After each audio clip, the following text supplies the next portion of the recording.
आम बजट को आए हुए 24 घंटे से ज़्यादा का समय गुजर चुका है। टीवी पर चलती खबरों ने आपको एक काल्पनिक इंसान के बारे में बताया होगा। इस इंसान को आम आदमी कहा जाता है। खबरों में आम आदमी की बात की जाती है, पर हर इंसान अलग होता है। समाज में उसके हालातों के हिसाब से उसके सवाल बनते और बदलते रहते हैं। किसान के सवाल फसलों के हिसाब से बदलते हैं, तो सैलरीड क्लास की महीने के गुजरे हुए दिनों के हिसाब से। महिलाओं की चिंताएं अलग हैं तो बुजुर्गों की अलग। यूथ के सवाल नौकरी से शुरू होते हैं तो बिटकॉइन पर भी नहीं रुकते। न्यूज़ चैनलों ने आपको ये बताया होगा कि बजट में क्या है, पर आपके लिए बजट में क्या है। 1 अप्रैल 2023 से कैसे बदलेगी आपकी ज़िंदगी, आम आदमी की जेब पर बजट का क्या असर होगा। सवाल बहुत से हैं, हम एक एक करके सारे सवालों पर बात करेंगे। भारत में दुनिया की सबसे बड़ी युवा आबादी बसती है। ऐसे में युवाओं के लिए बजट में स्किल इम्प्रूवमेंट का खास ख्याल रखा गया है। पहली योजना है प्रधानमंत्री कौशल विकास योजना 4.0। यह योजना 2015 में शुरू की गई थी। तब योजना का ध्यान स्किलिंग और री स्किलिंग पर था। 2017 से 2021 के बीच योजना के ध्यान का क्षेत्र बदल गया था। 2023 में वापस इसका फोकस स्किलिंग और री स्किलिंग पर आ जाएगा। इसके अलावा स्किल इंडिया, डिजिटल प्लेटफॉर्म और नेशनल अप्रेंटिसशिप स्किल योजनाएं हैं। इनमें यूथ के लिए अलग अलग प्रावधान किए गए हैं। इसके अलावा महिलाओं के लिए भी बजट में खास प्रावधान किया गया है। कल आए बजट में सरकार ने महिला सम्मान पत्र की शुरुआत की है।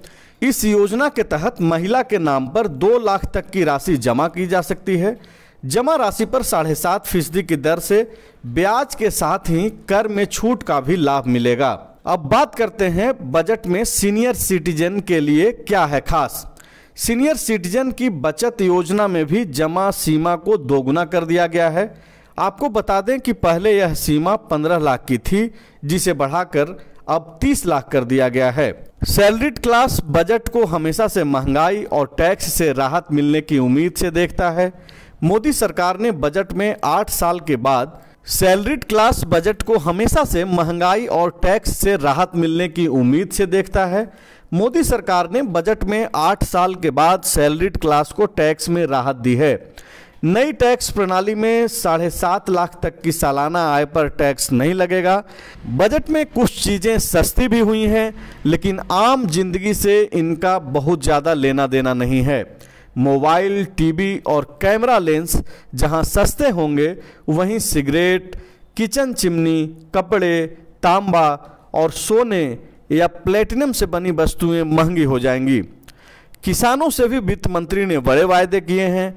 कृषि ऋण का लक्ष्य 2023-24 में बढ़ाकर 20 लाख करोड़ कर दिया गया है। सरकार ने कृषि से जुड़े स्टार्टअप को प्राथमिकता देने का वादा किया है। साथ ही सरकार कृषि क्षेत्र में नई तकनीक पर भी जोर देगी। आखिर में बात अपने प्रदेश की। कुछ फैसलों से झारखंड को राहत पहुंचने की उम्मीद है। आदिम जनजाति विकास के लिए बड़ी राशि का प्रावधान किया गया है। बजट में झारखंड में मौजूद 92 एकलव्य विद्यालयों को भी फायदा होगा। इन विद्यालयों में शिक्षकों व सहायकों की नियुक्ति होगी।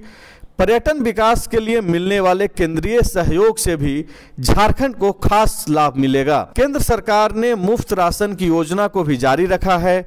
इससे भी झारखंड की गरीब आबादी को फायदा पहुंचेगा। कुल मिलाकर कहें तो वायदे किए गए हैं, वादे किए जाते रहे भी हैं। वादे पूरे होंगे, कब होंगे, कितने होंगे, ये तो अगले साल के बजट में ही पता चलेगा। सालों से मेडिकल एग्जाम प्रिपरेशन के लिए झारखंड में है सिर्फ एक नाम, बायोम, जिसने दिए हैं highest number of selection from Jharkhand in NEET 2022। और अब बायोम लेकर आए हैं नीट 2023 में अपीयरिंग स्टूडेंट्स के लिए सुनहरा मौका। ज्वाइन करें 4 months crash course starting from 9 January 2023। Enroll now. Biome, a leading institute for pre-medical exam. thefollowup.in. Like, share and subscribe. www.thefollowup.in